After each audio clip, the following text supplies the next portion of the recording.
sold-out building on their SEC opener, and they will pick up the victory over Kentucky and go to 12-1. What a night to be a Missouri basketball fan.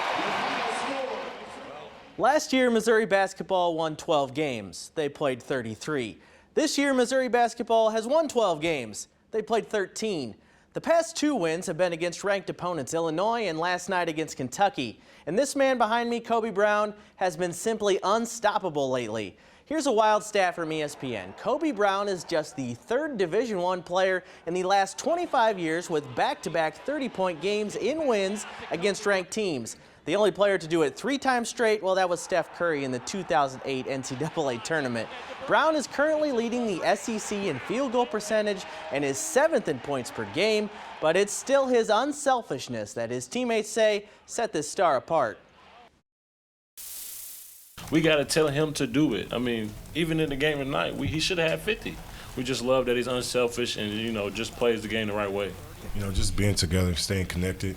You know, we just, like I always say, a bunch of guys that love each other and just like to play basketball. So whenever you have that in a program, it's like it's big time. It makes things easier. Some tough news today for the Tigers starting quarterback. Chaminade grad Brady Cook had right shoulder surgery today to repair a torn labrum he suffered all the way back in week 2 against Kansas State. Cook will miss spring football but is expected to be back for fall camp. He threw more than 2,700 yards and 14 touchdowns while rushing for 6 more in 2022. The Blues are back in action tonight at Enterprise Center, and they'll welcome a familiar foe for the first time this season. And these Blackhawks are a far cry from their glory days of old. Chicago comes to town with the fewest points in the entire NHL. In fact, as up and down the Blues have been this season, there's still 15 points up on Chicago in the standings. But even though the Blackhawks have fallen on hard times, Berube and company know they can't afford to overlook anyone, especially a rivalry like this. We're not, you know, we wouldn't think like that. Hope, you know, our guys will be prepared. They're still a dangerous team. They got good players. And like you said, we need the points. One of the most famous athletes in the history of sports has died. Brazilian soccer star Pelé died today after a month-long stay in the hospital, battling cancer and a respiratory infection. The only man to win 3 World Cups, played in St. Louis a few times, as you're seeing here, taking the field at Busch Stadium in the 60s and 70s.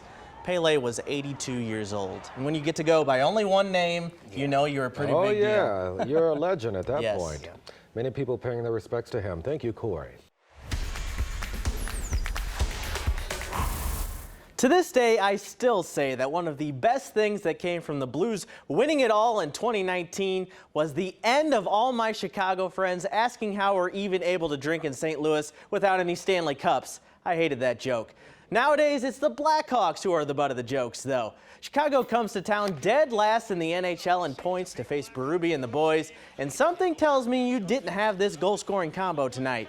First, it's Josh Levo off some nice passes to kick things off, and then it's going to be Callie Rosen off a turnover to give the Blues the lead in the second. If you had that pair scoring tonight, go buy a lottery ticket right now. Brandon Saad added an empty netter, and the Blues win 3-1. Our hope, objective was that tonight as much as possible, like to get on their defense and force them to make, you know, bad puck plays and things like that. And, you know, we did a decent job at it.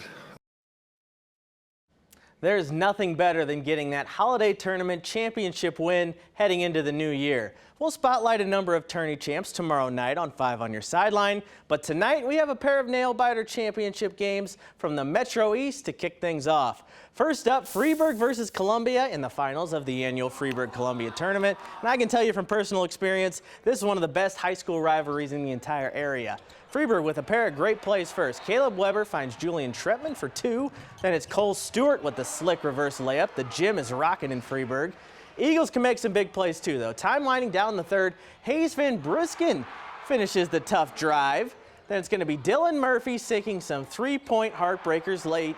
Eagles get bragging rights. They win the Freeburg-Columbia tournament 60-55 over host Freeburg. Championship game of the Mascoutah Holiday Tournament, and it's a Southwestern Conference girls matchup. Alton and O'Fallon Here's a name to know. That's 6'2" junior from O'Fallon, Demaya Bold. She gets the 2 points right there. This was a classic, and both teams came to play. Here's Alton's Alyssa Lewis from the corner for 3.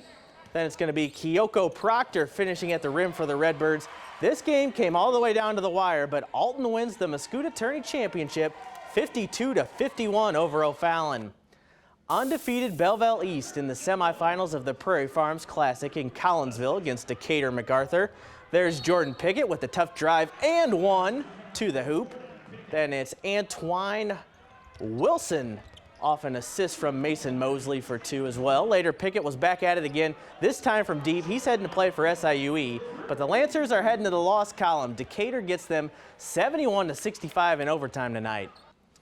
Ladue facing Kirkwood in a semifinal of the MICDS tournament. This is Aiden Trawick first, getting the 3 to go for the Pioneers. They're fired up early. Later on, it's going to be the number 4, but on the other team, Jackson Freeman, who hits the 3 for Ladue. This game was wild down to the wire. Kirkwood pulls off the close win, 64-59. Illini in action tonight, trying to rebound from that bragging rights loss. They had Bethune-Cookman in Champaign. Illinois scored the first 10 points of this game, punctuated by that Matthew Meyer triple. Then it's going to be Coleman Hawkins doing it all. He gets the block on defense, runs the floor, he's wide open, and gets rewarded with the dunk on the other end.